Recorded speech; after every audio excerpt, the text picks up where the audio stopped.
Paul pour ce sixième web séminaire. Alors, juste me répondre, est-ce que tout le monde m'entend bien? On a déjà fait un test son tout à l'heure, mais bien vérifié. Est-ce que tout le monde m'entend bien? Oui, parfait. Je vois dans le module. Parfait. Voilà. Parfait. Eh bien, écoutez, bienvenue à tous. Il est 11 heures, donc je vous propose qu'on débute ensemble cette heure de web séminaire, ce sixième web séminaire donc, de notre programme de professionnalisation, qui est bien organisé conjointement avec donc l'équipe de Trajectoire Tourisme en Auvergne-Rhône-Alpes et l'équipe de la MONA en Nouvelle-Aquitaine. Donc, ce rendez-vous, pour ceux qui sont déjà des habitués, s'inscrit dans un programme de professionnalisation.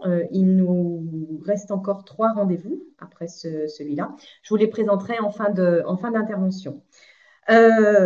Aujourd'hui, donc, nous poursuivons notre exploration autour des questionnements de la transformation, du changement dans les organisations du tourisme et des secteurs des loisirs, avec un décryptage donc, des enjeux du mécénat pour nos organisations et notamment, bien évidemment, des questions de diversification de la ressource. Euh, voilà, donc je vais peut-être vous faire un petit point rapide avant de continuer sur les aspects techniques pour ceux qui ne connaîtraient pas encore le fonctionnement de notre plateforme de web séminaire. Donc vous avez une petite icône en haut qui vous permet de régler votre haut-parleur si vous ne m'entendez pas bien. Voilà. Vous avez possibilité effectivement de poser, mais ça je pense que vous l'avez tous découvert de façon intuitive, de poser toutes vos questions dans le petit module de chat qui est en bas à droite. Donc n'hésitez pas à interagir. D'ailleurs, je vois une question de Marie-Thérèse. Est-ce que vous lisez mes mails? Si oui, pourrais-je avoir un numéro de téléphone? Écoutez, je vais laisser ma collègue vous répondre et vous mettre cette information-là directement dans le module de notes. Voilà. Pour que vous puissiez être dépanné. Je vous conseille de fermer toutes vos applications, ce que je viens de faire aussi, notamment messagerie pour ne pas être parasité, boîte mail, si vous avez possibilité de vous équiper d'un casque, notamment si vous êtes sur un open space pour être bien tranquille, réglez bien vos haut-parleurs et installez-vous dans un lieu au calme. Je pense que c'est ce que vous avez déjà tous fait. Alors, dernier point technique, ce web séminaire fait l'objet d'un enregistrement. Donc, pour ceux qui nous connaissent déjà, le replay sera installé en ligne sur les sites professionnels d'Auvergne-Rhône-Alpes Tourisme ainsi que sur le site de la MONA en Nouvelle-Aquitaine. Donc, d'ici à peu près la fin de la semaine, vous aurez possibilité d'avoir accès au replay de ce web séminaire en vidéo. Voilà. Alors, pourquoi avoir choisi de partager aujourd'hui avec vous autour de ce questionnement de diversification de la ressource? Tout simplement parce que nous le constatons tous dans nos organisations, le contexte juridique et financier bouge, réforme du Code du travail, ordonnance Macron, financement public en baisse, désengagement de l'État, baisse des subventions, raréfaction des fonds publics. Voilà, tous ces chamboulements impactent très fortement nos organisations et nos structures et nous imposent de devoir repenser à la fois la façon dont on travaille, la façon dont on s'organise et de nous questionner en tout cas sur la possibilité de solliciter d'autres ressources et de tisser des partenariats privés. Voilà pourquoi, effectivement, pour nous, il était important de partager avec vous autour de ce sujet de mobilisation des partenaires privés et de collecte de fonds. On sait que c'est une question qui anime beaucoup l'ensemble de nos structures. C'est le fruit d'une réflexion profonde qui implique toute personne dans l'organisation et quelque chose qui ne s'improvise pas. C'est pour ça qu'on a souhaité partager avec vous ces enjeux aujourd'hui. C'est pour ça qu'on a fait appel à une experte du sujet, donc que je vais vous présenter rapidement et auquel je vais rapidement passer la parole. Tout ça pour vous dire que j'ai aussi oublié de me présenter pour ceux qui ne nous connaîtraient pas. Donc, je suis Stéphanie, je suis basée à Auvergne-Rhône-Alpes Tourisme, le comité régional du tourisme sur notre site de Lyon. Voilà, je travaille au sein du service professionnalisation, qui est le service formation d'Auvergne-Rhône-Alpes Tourisme, qui agit sous la marque commerciale que vous connaissez sans doute, Trajectoire Tourisme. Voilà, tout ça pour vous dire un peu qui je suis. Et vous présenter maintenant notre interlocutrice qui va rapidement prendre la parole, donc Cécile Mathieu. Cécile est directrice associée du cabinet Co-Influence, donc qui est basé sur Lyon, qui est un cabinet de conseil en mécénat et fundraising et communication. Voilà, c'est une agence qui a pour valeur notamment la créativité, l'ouverture et l'éthique, et de travailler autour du secteur philanthropique. Après, je vais laisser Céline se présenter de façon plus approfondie. Et donc, je vais lui laisser la parole immédiatement. Voilà, donc elle va arriver et nous rejoindre. Céline, voilà. Bonjour à tous. Eh ben, écoutez, je suis ravie d'animer ce web séminaire intitulé aujourd'hui Diversifier ses financements via le mécénat et les partenariats. Que vous dire d'autre sur Coinfluence On a pour philosophie d'être dans un vrai transfert de compétences. C'est pour ça qu'on anime des web séminaires, c'est pour ça qu'on fait des formations et qu'on accompagne les porteurs de projets, quels qu'ils soient, collectivités, fondations, associations, établissements d'intérêt général, de toute façon, dans leur démarche de fundraising auprès notamment des grands donateurs. Voilà. Pour le programme, je regarde juste si vous m'entendez bien. Il n'y a pas d'image. Pourtant, je l'ai mise.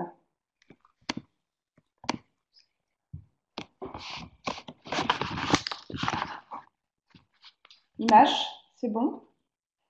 Non. Qu'est-ce que je fais? Je l'éteins, je la rallume? Oui, oui, oui.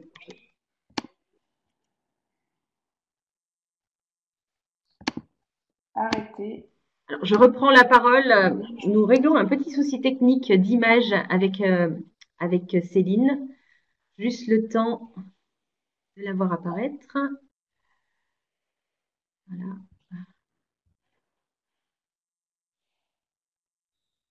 Hop, partage d'écran. Voilà.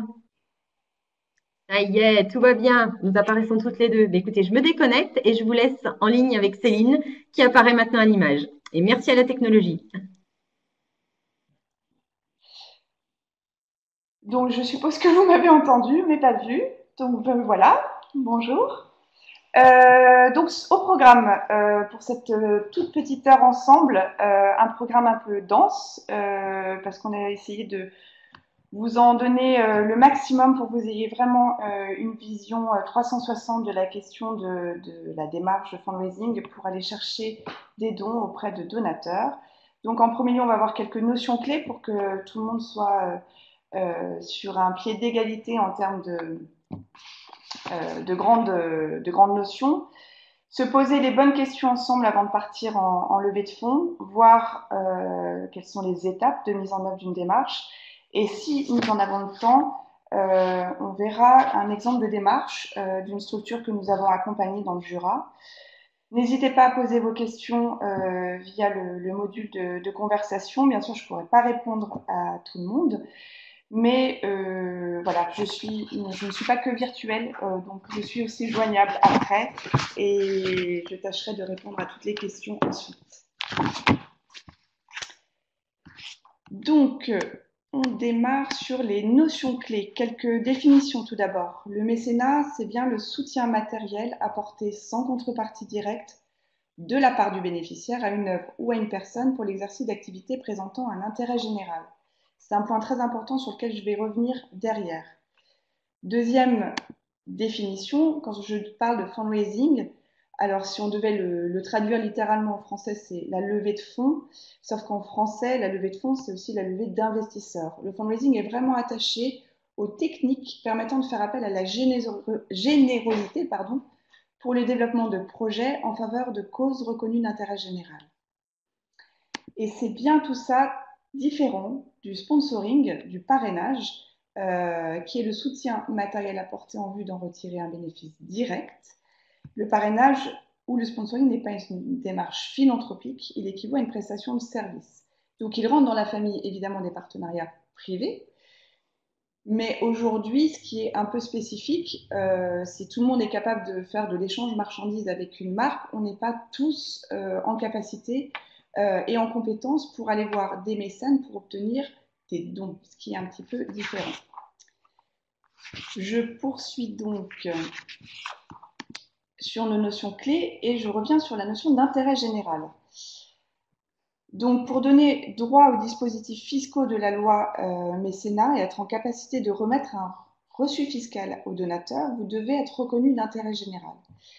Cette reconnaissance, elle est donnée si vous répondez à ces 4 critères qui sont avoir une activité non lucrative, en tout cas de manière majoritaire, et très distinctive des autres activités économiques réalisées.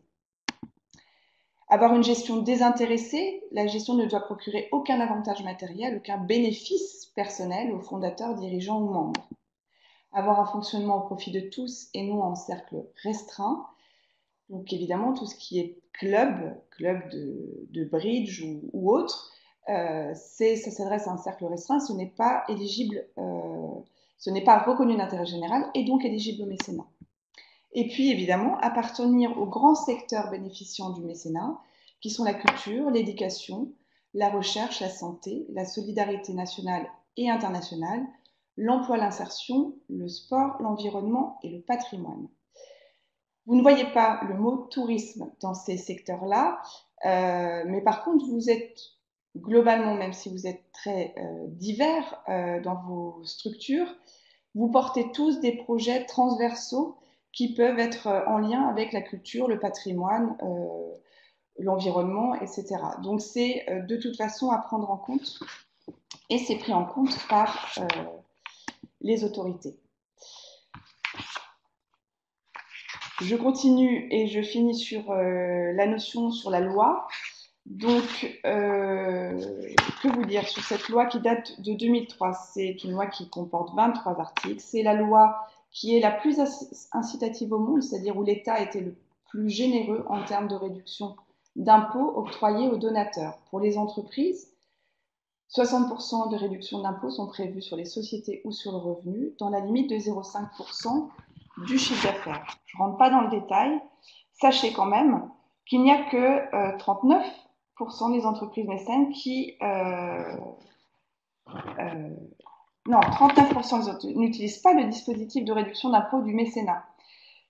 Le message que je veux vous faire passer ici, c'est que c'est incitatif, certes, ça permet de donner plus, de se lancer, mais ce n'est pas la première motivation des entreprises mécènes. Et d'ailleurs, cette motivation est un vrai sujet pour nous, les fundraisers, et c'est très central de pouvoir identifier ce qui les motive à soutenir telle ou telle cause.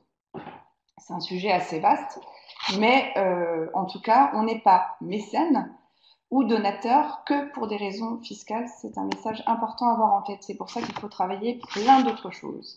Pour les particuliers, la réduction d'impôt est de 66% sur le revenu, dans la limite de 20% du revenu imposable du donateur, avec un report possible sur 5 ans en cas d'excédent de versement.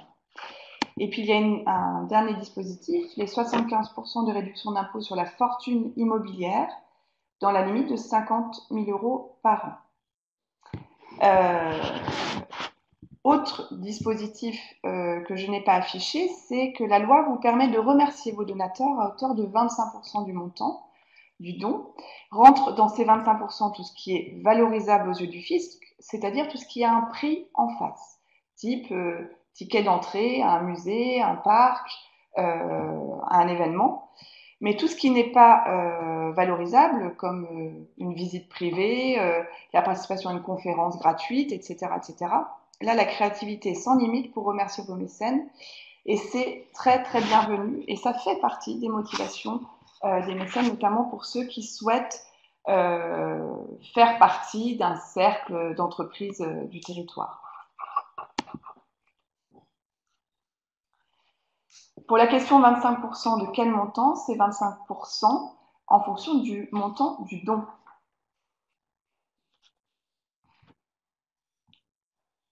Quelques chiffres pour que vous ayez une idée un petit peu de la générosité en France.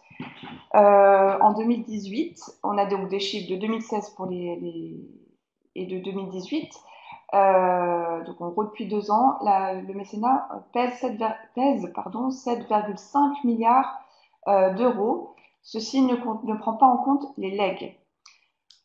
Nous avons 3 grandes catégories de donateurs, les entreprises qui pèsent 3,5 milliards d'euros, les particuliers 2,5 et les fondations et fonds de dotation qui pèsent 1,5 milliard.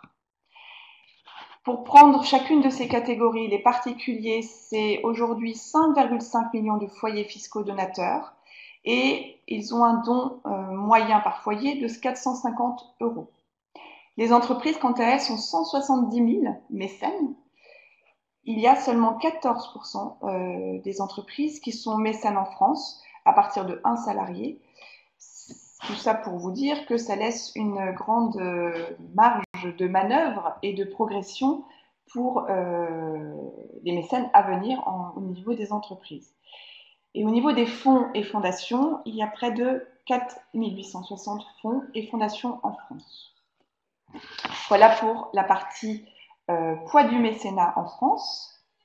En termes de montant de collecte, donc là on a une étude qui a été donc effectuée seulement auprès de 270 fundraisers, donc responsables de la collecte dans leur institution, dans tous les domaines de l'intérêt général. Ce qui est ressorti, c'est qu'aujourd'hui, elles sont 24% à lever entre 50 000 € et 500 000 €, et le même pourcentage d'ailleurs à faire des levées de fonds, campagnes de collecte de plus de 5 millions d'euros. Les secteurs, et vous vous en doutez certainement, puisque ce sont aussi les premiers secteurs qui se sont mis à la collecte, notamment auprès du grand public, qui lèvent le plus sont l'aide sociale, tout ce qui touche à la précarité, l'humanitaire, l'urgence et le développement. Voilà, derrière arrive la culture, l'environnement, l'enseignement supérieur et tous les autres secteurs que je vous ai évoqués au début. Autre et dernière notion clé pour qu'on puisse parler un petit peu le même vocabulaire. Donc, qu'est-ce que sont ces pyramides un peu bizarres, mais c'est un petit peu un fondamental pour nous. Les statistiques mondiales révèlent qu'il y a 3 grandes catégories de donateurs, quelle que soit l'approche stratégique que vous développez. À gauche, vous avez la pyramide du nombre de donateurs. À droite, vous avez la pyramide en termes de poids de dons. Et donc, on voit bien que 10% des grands donateurs pèsent en termes de dons 70%. Qui sont les grands donateurs? On va parler en France maintenant. Ce sont d'abord les entreprises et leurs fondations, puis les individus fortunés. Au centre, nous avons les donateurs intermédiaires, 20% d'un côté, 20% en termes de dons. Ils sont représentés par qui? Par les plus petites entreprises, mais aussi tout ce qui est adhérent d'une association, les passionnés par le sujet que vous portez, les abonnés d'une salle de spectacle, les membres amis, les anciens élèves d'une grande école sont ces donateurs intermédiaires. Les dons simples maintenant qui sont représentés par 70% des donateurs, donc c'est un peu pour le coup le citoyen lambda qui va choisir telle ou telle cause à soutenir, mais ils pèsent par contre seulement 10% en termes de dons. Donc c'est le grand public. Pour vous, vos donateurs simples, ça pourrait être les visiteurs de sites touristiques, les habitants de votre territoire. Ils se situent plutôt sur cette catégorie-là. Les plus fidèles, on pourra envisager qu'ils deviennent donateurs intermédiaires.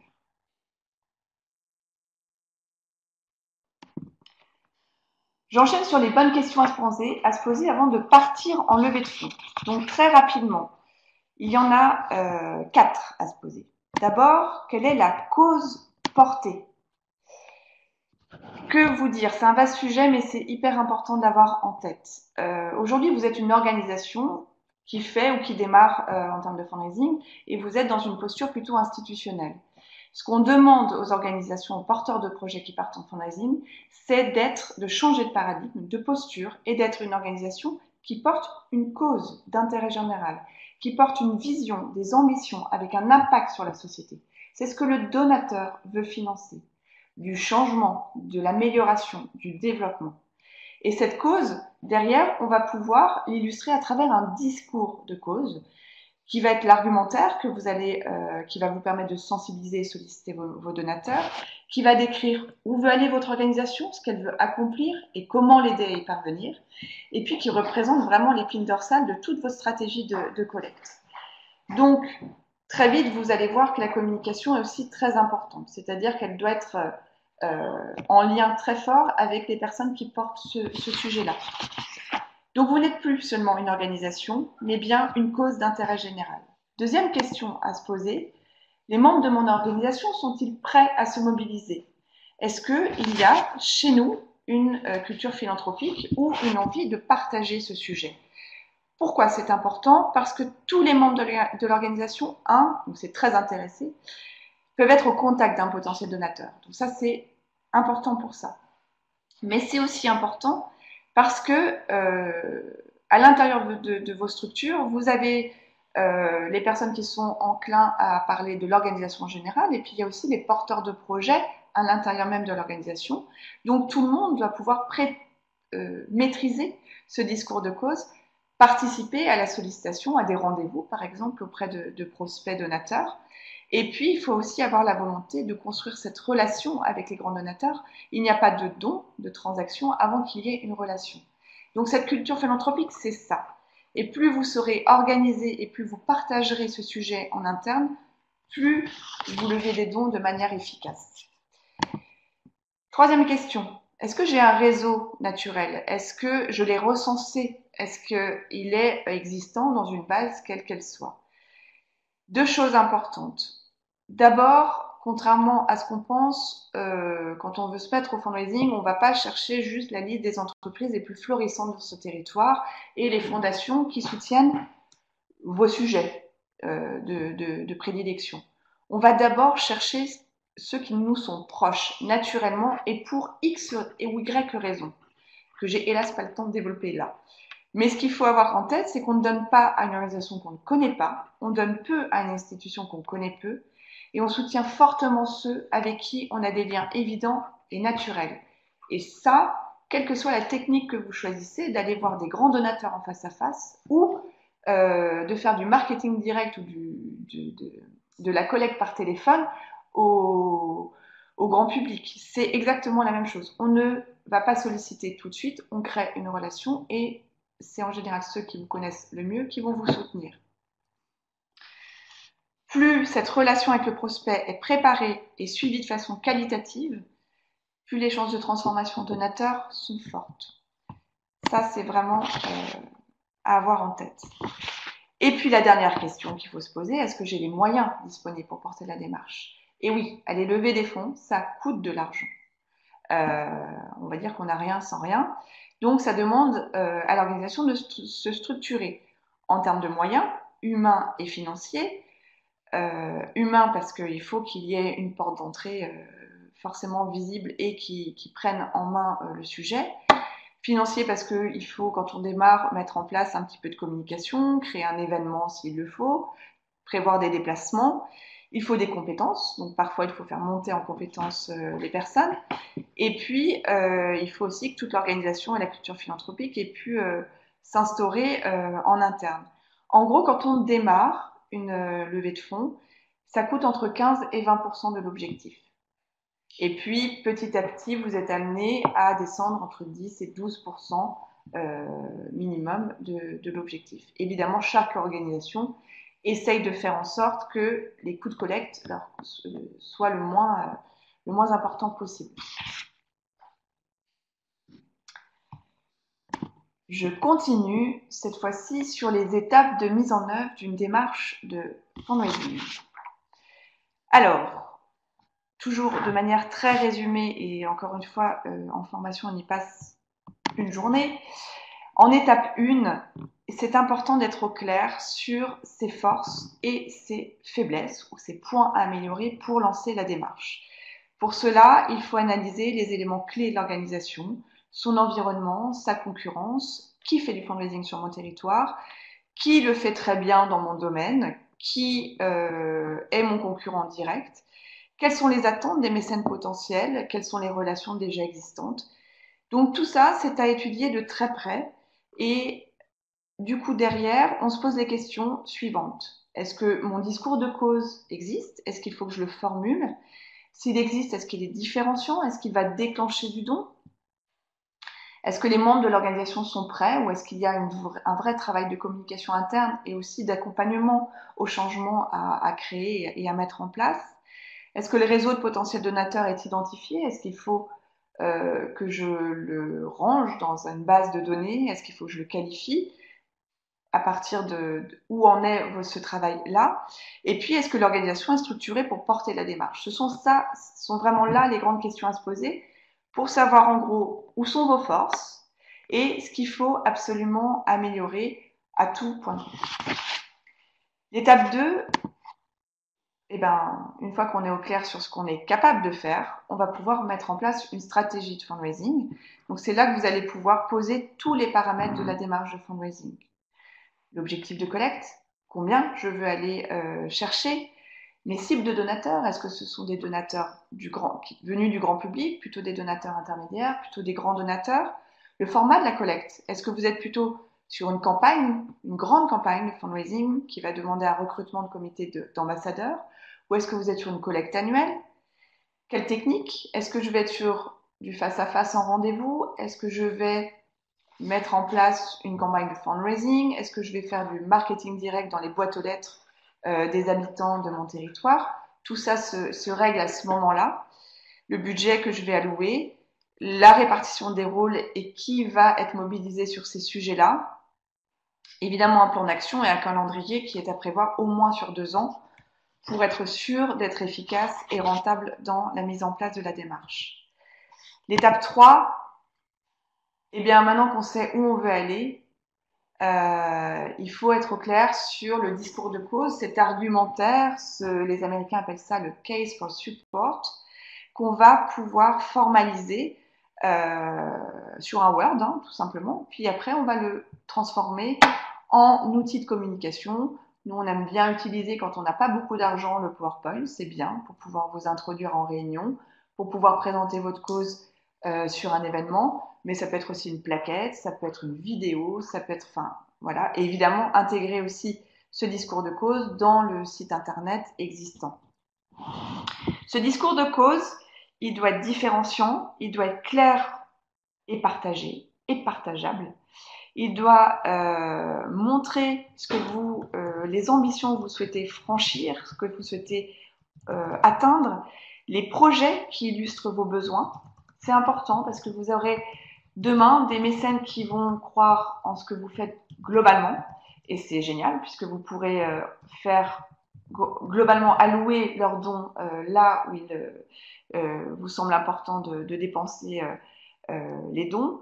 Mais vous avez aussi des mécènes qui sont très regardants au fait de pouvoir financer des projets concrets, chiffrés, et qui rentrent parfaitement dans une thématique qu'ils souhaitent soutenir. Et puis, c'est aussi là qu'on prévoit toute la politique de contrepartie qui va être décrite en fonction par rapport au niveau de don et qui doit rentrer dans la règle des 25%, mais qui doit être aussi ouverte à des choses un petit peu insolites qui vont pouvoir vous permettre à la fois de prospecter, d'obtenir des dons, mais aussi de fidéliser vos donateurs.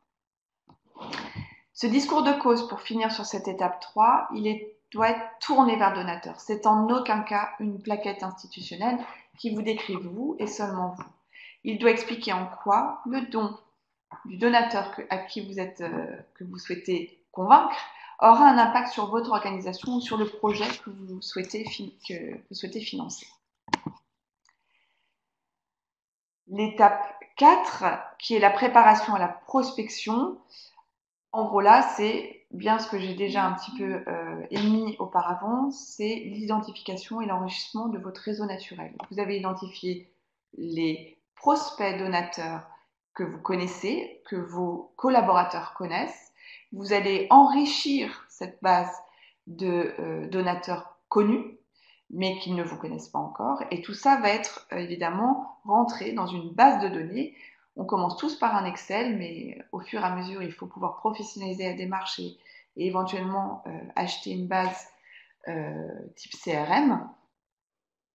Et ce recensement doit être derrière suivi d'un travail de qualification qui va vous permettre de noter les prospects et de les classer par ordre de priorité du plus chaud au plus froid, notamment quand vous êtes dans une démarche en direction des grands donateurs, entreprises et fondations.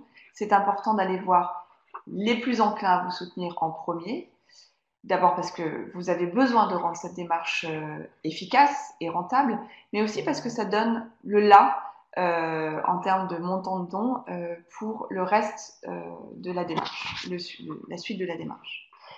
Et je finis par l'étape 5, et je suis ravie parce que je vais pouvoir vous parler derrière de l'exemple. C'est la mise en œuvre de la sollicitation. Donc on vous a mis un petit schéma qui vous parle de la sollicitation. Donc ça, c'est un cercle très important pour nous, fundraisers. Donc vous voyez en étape 1 et 2, c'est ce qui se passe pendant la préparation de la prospection. On a identifié, on fait la recherche, on qualifie et on a rangé tout ça dans une base de données bien propre qui est évidemment en permanence mise à jour.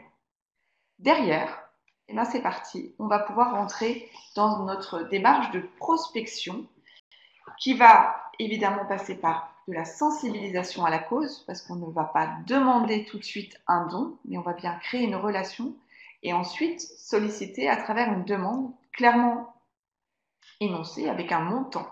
Ça, c'est très important. La stratégie, c'est en gros qui va au rendez-vous, qui parle de l'institution, qui parle des projets, quel est le scénario et quels sont les arguments sur lesquels je vais me baser pour pouvoir créer le déclic en gros chez le donateur. Donc quels sont les leviers sur lesquels je vais jouer? Est-ce que c'est plutôt, si je parle d'une entreprise de mon territoire qui travaille dans mon domaine? Est-ce que c'est un fournisseur? Est-ce que c'est quelqu'un qui a besoin de créer de l'émulation auprès de ses collaborateurs en interne, donc qui a envie de participer à un projet que vous menez? Est-ce qu'il a envie de briller à travers une opération de communication? Et là, à ce moment-là, c'est plutôt un mécène d'image. Voilà. Et tous ces leviers-là, il faut les avoir travaillés au moment de la stratégie avant la rencontre du mécène. Vous avez fait votre demande de don parce que vous avez compris à travers sa capacité de don, son intérêt pour ce que vous faites et sa proximité, le montant qu'il serait capable de vous donner. Et derrière, vous passez à la clôture du don, qui est en gros la convention de mécénat. Et ensuite, la fidélisation. Parce que, en tout cas, pour tout ce qui est collecte auprès des gros donateurs, et je pense que c'est ce qui vous concerne le plus aujourd'hui, le but du jeu, c'est qu'on va solliciter une première fois et que derrière, on fidélise et qu'on fasse en sorte que ce donateur que vous avez obtenu, dont vous avez obtenu le soutien, pardon, puisse donner encore et encore, voire plus les années suivantes. D'où l'intérêt de créer une relation avec lui avant d'aller le solliciter. Pas de questions?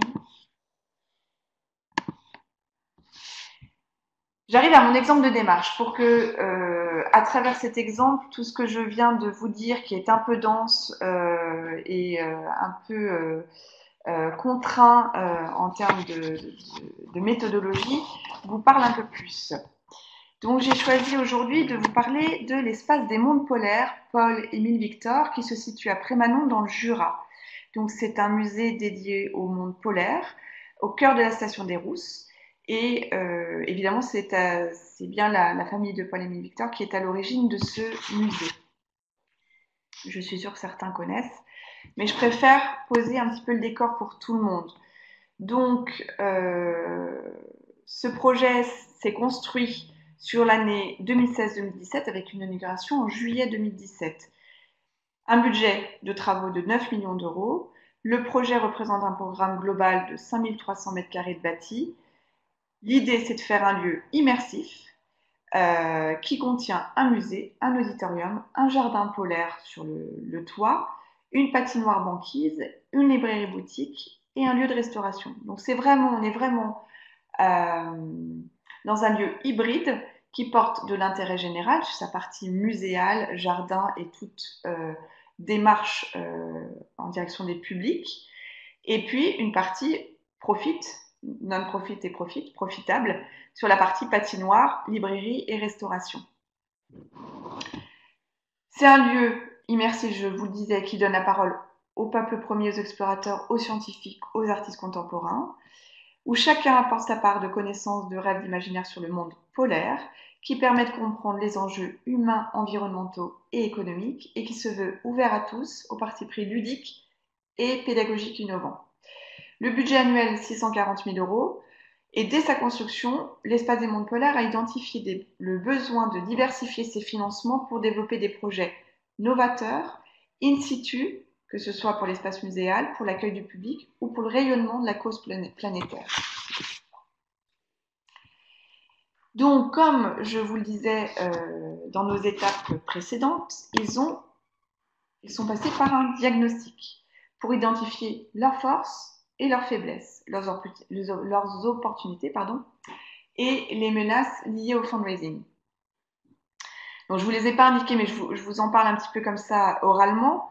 Les forces de ce lieu et des acteurs qui portaient le projet, d'abord, c'est la cause, parce que la cause polaire est vraiment porteuse. Un vrai leadership et une notoriété du Jean-Christophe Victor, hélas décédé depuis, et Stéphane Niveau, qui est un explorateur. Les collectivités territoriales autour, et notamment celles de la communauté de communes, sont très impliquées. Il y avait une vraie attente en termes d'impact économique et touristique pour le territoire, puisque le Jura, ayant une saison froide de plus en plus courte, c'était important de pouvoir redynamiser le territoire. Et des mécènes déjà engagés. Ça, c'était un bon point positif. Et puis évidemment, la notoriété de Paul-Émile Victor dans ce domaine était indéniable. En termes de faiblesse, il y en avait aussi. Le positionnement n'était pas clair. Il fallait pouvoir construire très clairement ce positionnement pour pouvoir le communiquer. La notoriété était réellement à développer. L'organisation interne était à redéfinir, puisque au moment où ils ont commencé à réfléchir à cette démarche, tout le monde faisait un peu tout, puisque c'était un projet en travaux, si je puis dire. Le public était à développer, puisque le bâtiment n'était pas encore sorti de terre quand ils ont décidé de faire appel au mécénat. Un vrai travail de réseau a démarré, aucune culture philanthropique en interne, ni auprès de la communauté de communes, pas d'équipe dédiée, et voilà. Et Paul-Émile Victor, s'il était connu dans son domaine et par les passionnés de la cause polaire et de l'environnement, Paul-Émile Victor était peu connu auprès du jeune public. Donc il y avait aussi pas mal de choses à aller rattraper.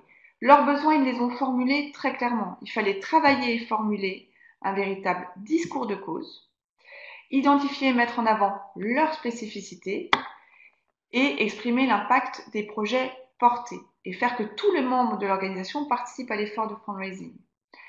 Donc, c'est évidemment une structure qu'on a accompagnée.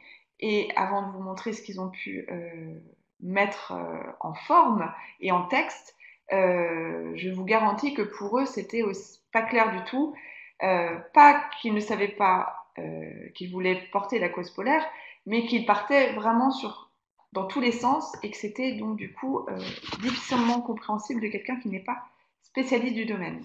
Et vos mécènes ne sont pas spécialistes de ce que vous faites. Et c'est très important de pouvoir avoir quelque chose de facilement partageable et partagé. Ils ont ensuite construit leur stratégie de fundraising qui est passée par la définition d'un objectif de collecte. L'année 1, ils avaient pour objectif de lever 300 000 euros, puis d'être sur une vitesse de croisière de 150 000 euros par an sur les 3 années suivantes. Technique de fundraising retenue, c'est la technique grand donateur qu'on définit par 3 grands critères, qui est l'intérêt pour la cause, la capacité financière et le degré de proximité.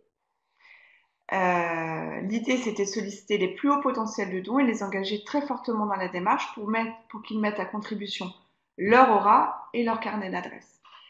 C'est vrai que la sollicitation qui passe aussi par vos mécènes et par l'intermédiaire de vos mécènes qui vont solliciter leur pairs est beaucoup plus efficace que si on va solliciter dans le dur, comme on dit, de notre côté.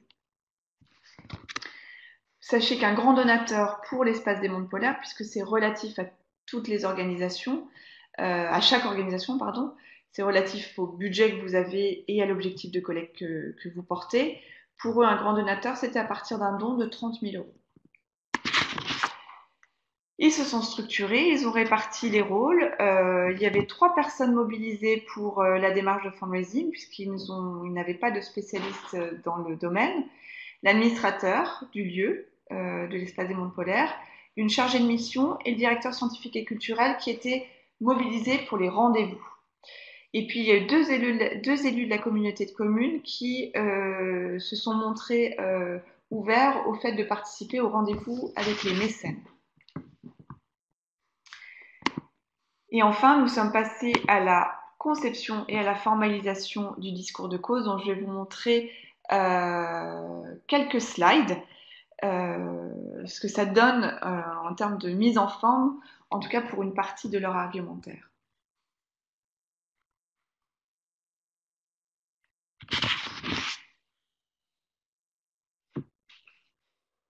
Apparemment, il y a beaucoup de coupures de son et images. Stéphanie, je vous laisse reprendre la parole peut-être. Je vais conclure derrière. Oui, bonjour, je reprends la parole. Je vois qu'effectivement, il y a quelques coupures, mais de notre côté, effectivement, tout va bien. J'ai des échos aussi d'autres participants. Effectivement, ça dépend énormément, comme le dit Leslie, des connexions de chacun. Malheureusement, ça c'est à la fois l'intérêt de ces outils à distance et la limite qu'effectivement les connexions doivent être vraiment impeccables. Donc dans ces cas-là, je vous conseille vraiment tout de suite de vous connecter et de vous déconnecter et de vous reconnecter pour tenter effectivement de stabiliser votre connexion, sachant que les connexions Wi-Fi ne sont pas très stables. Donc si vous avez possibilité d'avoir du filaire, c'est quand même mieux. Voilà.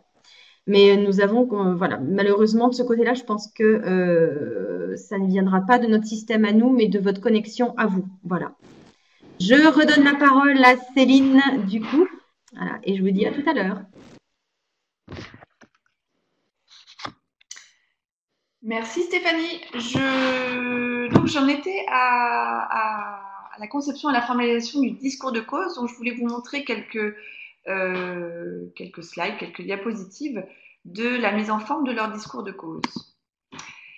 La cause que porte l'espace des mondes polaires, c'est la préservation de la planète. Et ils ont donc formulé les choses ainsi. Alerte aux pôles, les régions polaires sont au cœur des enjeux du changement climatique qui touchent l'ensemble de la planète. Là, ce qu'ils veulent montrer, c'est qu'ils se sont donnés comme mission de faire prendre conscience de cette urgence au plus grand nombre. De cette cause s'est traduit une vision qu'ils ont formulée ainsi, l'expérience polaire. Ce qu'ils veulent expliquer là, tout simplement, c'est que l'immersion est le meilleur moyen de sensibiliser le plus grand nombre, notamment les jeunes générations, aux enjeux de préservation de notre planète. La citation que vous voyez dessous, puisque c'est pour la partie communicante de la démarche, ces citations-là, donc là on a Jean-Christophe Victor, mais on en a utilisé plein d'autres. Elles sont là pour renforcer la légitimité du porteur de projet, pour faire dire aux autres que ce que vous faites est absolument indispensable et impactant, et aussi renforcer la crédibilité si vous n'êtes pas très connu, d'aller chercher des noms connus dans votre domaine. Quelles étaient leurs ambitions? Eh bien, elles étaient au nombre de 3. La première, porter une cause planétaire, c'est-à-dire mieux faire connaître la richesse des pôles. La deuxième, répondre aux enjeux du territoire, c'est-à-dire participer à la redynamisation de l'activité touristique et plus largement à l'attractivité du territoire jurassien. Et la troisième, devenir un lieu de référence, en gros, devenir le premier centre culturel de référence au monde sur les problématiques liées au monde polaire. Ces ambitions ont été illustrées par des projets. Parce que je vous disais tout à l'heure qu'il y a bon nombre de mécènes qui insistent pour pouvoir financer, soutenir des projets concrets. Donc là, on en avait formulé 3, si je puis dire, mais évidemment, les projets sont là pour être renouvelés sans cesse. Si votre cause et votre vision sont bien là pour les 30 prochaines années, j'exagère un peu, mais vraiment sur du long terme, vos ambitions et vos projets peuvent être renouvelés, peuvent être modifiés au fil du temps. Les projets là, exposition art inuit, l'idée c'était de faire connaître les peuples polaires en péril. 2. Outils de découverte ludique multilingue. Il s'agissait de développer une application intitulée Sur les traces des explorateurs, accessible à tous et qui permettait l'immersion, notamment des jeunes générations, sur ces questions-là. Et puis un cycle de conférences qu'ils avaient intitulé L'espace d'un instant pour favoriser l'animation culturelle du territoire du Haut-Jura et faire de l'EMP un acteur majeur du réseau polaire. Nous les avons accompagnés sur la préparation et le lancement de la prospection. Ils ont travaillé sur une base de données fundraising. Nous les avons coachés à la sollicitation et préparés en rendez-vous en face à face. Et évidemment outillés pour que cette démarche puisse s'inscrire dans la durée. C'est-à-dire que le jour où on se retirait, ils pouvaient eux-mêmes faire évoluer à la fois leur argumentaire, leur base de données et le suivi des mécènes pour assurer leur fidélisation. Donc, je vous le dis à titre très confidentiel, et puis ces chiffres datent un petit peu puisqu'on a eu leurs nouvelles en fin 2017, mais on va dire qu'en 6 mois, ils avaient 16 mécènes engagés aux côtés de l'espace des mondes polaires. Ils avaient en 6 mois levé 275 000 euros. Et ils avaient des dons qui oscillaient entre 10 000 et 100 000 euros. Et puis surtout, ils avaient évidemment contacté un nombre assez important, une trentaine notamment de prospects qui ne s'étaient pas encore, au bout de 6 mois, exprimés et qui souhaitaient soutenir l'espace de mondes polaires, sauf que l'élaboration du partenariat demandait à être plus largement travaillée. Voilà pour cet exemple de l'espace des mondes polaires dans le Jura, qui voilà, mérite d'illustrer, qui ne correspond pas forcément en termes de budget ou en termes de besoins à ce que seraient les vôtres. Mais voilà, moi ce que je voulais vous dire pour terminer et puis pour passer quelques minutes, si on peut, Stéphanie, sur vos questions, c'est que il faut savoir que la première raison pour laquelle un mécène ne donne pas, c'est parce qu'on ne lui a pas demandé. Ça, c'est très important. Et on peut, en tout cas, moi, je peux témoigner qu'il y a beaucoup de rendez-vous qui se font sans une demande clairement énoncée d'un montant que vous souhaitez obtenir. Et s'il n'y a pas ça qui est dit ou qui est écrit, qui est partagé, vous pouvez avoir un rendez-vous très intéressant. Mais il arrive très souvent que les mécènes ne s'expriment pas comme ça d'emblée. Donc c'est très, très important de pouvoir formuler votre demande. Vous avez compris, les demandes de dons ne s'improvisent pas, elles doivent être préparées méticuleusement. C'est sur toute cette étape de préparation stratégique que nous accompagnons les organisations, mais aussi que nous proposons des formations à l'intention des porteurs de projets souhaitant monter en compétence sur ces sujets. Et du coup, c'est pour cela aussi qu'on travaille en partenariat avec Trajectoire Tourisme pour qu'il y ait des formations qui vous soient proposées. Et je crois qu'il y en a une le 11 et 12 octobre prochain. Donc Stéphanie, je vous laisse la parole si vous voulez parler de la formation. Je voulais juste avant, pardon, je vais dans tous les sens, mais j'ai vu qu'il y avait une question un petit peu qui avait été formulée au sujet des SKIC ou SIC, ça dépend des gens. Est-ce qu'une SIC, en gros, est éligible au mécénat? C'est vraiment étudié au cas par cas aujourd'hui par les juristes. Ce que l'on sait pour faire les choses assez simplement, même si, encore une fois, je n'ai pas une casquette de juriste, mais une casquette de consultante, c'est qu'il est tout à fait possible de créer en marge de vos structures non éligibles au mécénat, une association, un fonds de dotation ou une fondation qui va être le réceptacle, le véhicule juridique dédié aux dons. Voilà, mais je veux bien reprendre cette question avec la personne qui l'a posée plus tard. Et puis, il y a une question, accompagnez-vous depuis l'état embryonnaire? Bien sûr, bien sûr. La plupart des porteurs de projets que nous accompagnons ou que nous formons n'ont jamais fait de fundraising. On peut intervenir en amont, on peut vous accompagner de manière très stratégique, c'est-à-dire un conseil très à distance et vous faites. ou on peut venir aussi sur des questions très opérationnelles parce que vous manquez de ressources humaines en interne. Fourchette d'accompagnement budgétaire, c'est ça? Je ne vais pas vous faire la réponse bateau, mais si, en fait, ça dépend vraiment du niveau d'accompagnement. Là, je vous ai présenté toutes les étapes d'une démarche. Si on nous demande de partir de zéro et sur l'ensemble des étapes, on intervient à partir de 10 000 euros. Voilà, mais encore une fois, c'est vraiment en fonction de vos besoins stratégiques, opérationnels, du temps qu'on va passer à vos côtés, puisque nous ne sommes pas intéressés par les sommes que vous lèverez, on travaille vraiment au temps passé. Mais dans tous les cas, on est vraiment là dans une logique de transfert de compétences et pour que vous puissiez faire de cette démarche une démarche pérenne. Mais je réponds aux demandes de devis ultérieurement sans problème. Je vois une question sur la différence entre mécénat et fundraising à repréciser. Du coup, Céline. Je reprécise. C'est un peu le premier sujet que nous avons abordé. Alors, le fundraising et le mécénat ensemble constituent en fait le secteur philanthropique. Le mécénat, c'est le fait de donner, de soutenir des projets.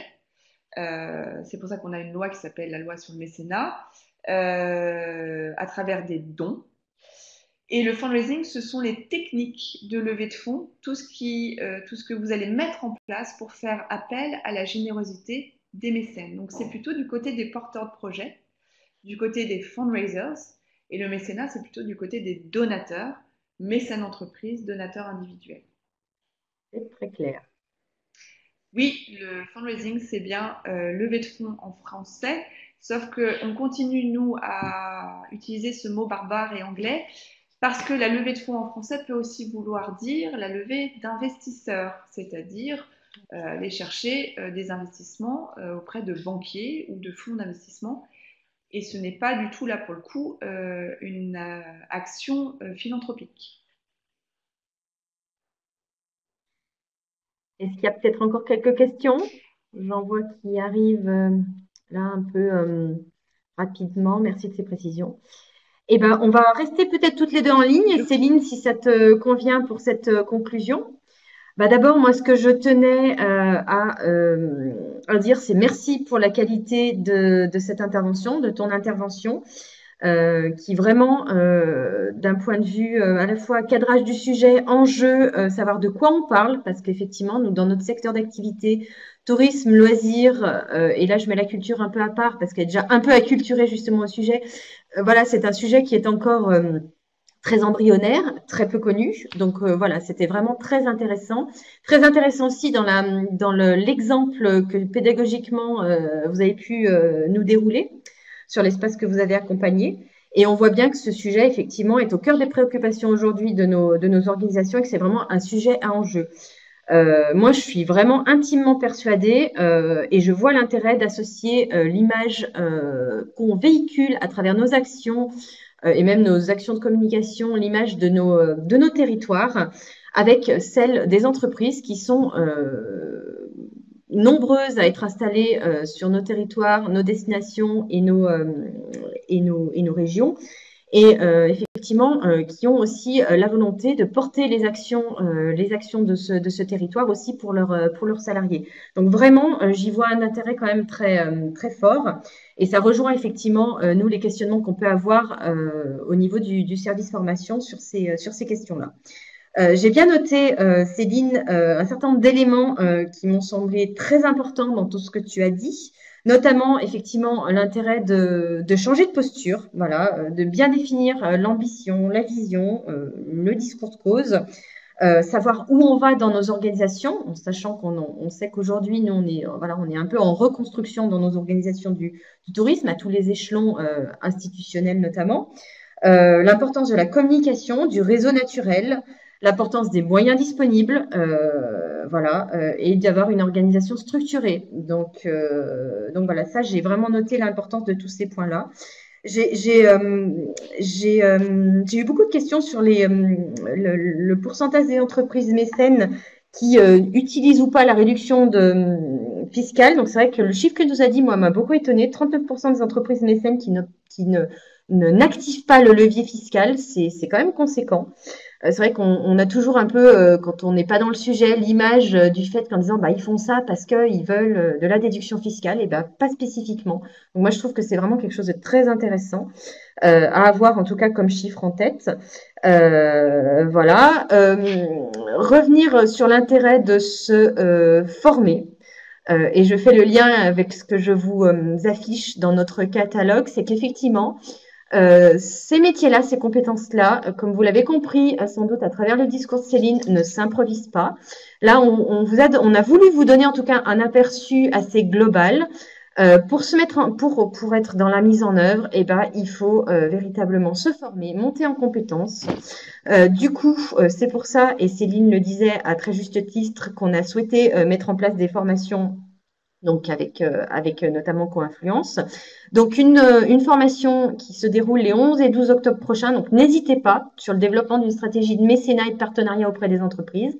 Donc vous y retrouverez Céline avec effectivement tous les éléments qui ont été abordés, mais de façon beaucoup plus approfondie sur 2 journées. Je pense notamment à Hervé qui nous a posé beaucoup de questions, que ça pourrait répondre à un certain nombre de vos interrogations et être beaucoup plus dans l'opérationnel, qu'on ne peut l'être bien évidemment sur une conférence de 1 heure. On a aussi, alors on n'a pas abordé la question parce que volontairement on ne voulait pas l'aborder parce que c'est une question à part entière, mais qui pourrait rentrer en tout cas dans ce qu'on appelle un peu le mécénat populaire, la question du crowdfunding, c'est-à-dire le financement participatif. Donc on a une formation avec une spécialiste experte Ulule les 17 et 18 septembre prochains sur 2 journées aussi, si vous êtes intéressé par ces questions-là.